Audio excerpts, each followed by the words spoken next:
আপনাদের সামনে আজকে আমি আসছি কিছু বলবো বলে। অবশ্য এটা আমি পার্টিকুলার মহিলাদেরকেই বলতে চাই।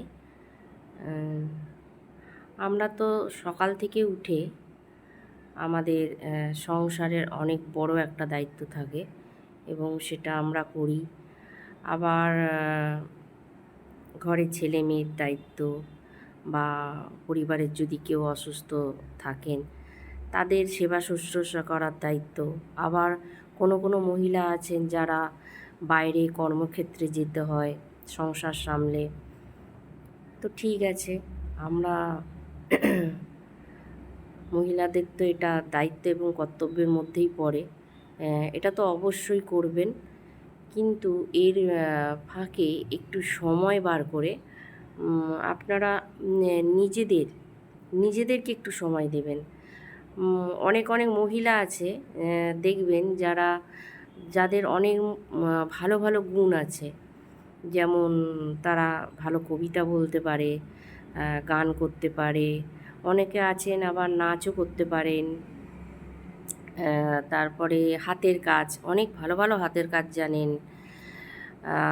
এছাড়াও কুটির শিল্প জাতীয় কিছু কাজ এগুলোও করতে পারেন।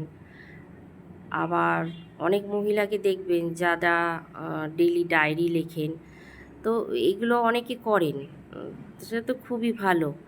কিন্তু যারা এখনও করেননি, যাদের হয়তো মনের কথাগুলো মনে হয় একটু কোথাও লিখে রাখলে ভালো, কিন্তু কাজের চাপে বা সময়ের অভাবে এগুলো লিখতে পারেননি বা লজ্জায় নিজের মনের কথাগুলো ডায়েরিতে তুলতে পারেননি, তো আজ থেকেই শুরু করে দিন এবং আপনাদের এই গুণগুলো আপনারা প্রকাশ করুন। মানে জাস্ট নিজের জন্য দেখবেন আপনার মনটা ভালো হয়ে যাবে।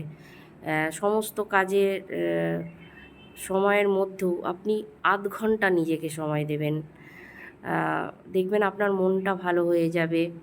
আর আমাদের মানে প্রত্যেক মানুষের মন ভালো থাকলে অবশ্যই শরীর ভালো থাকে।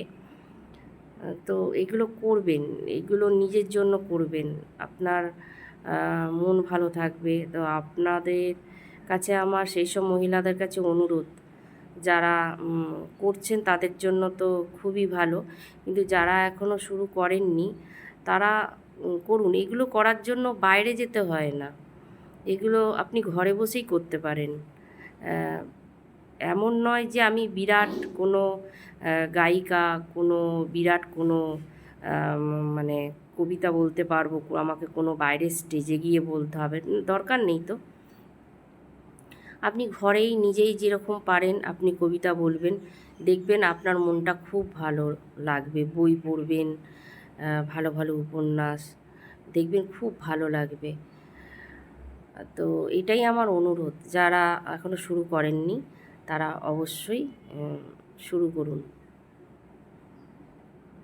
ধন্যবাদ।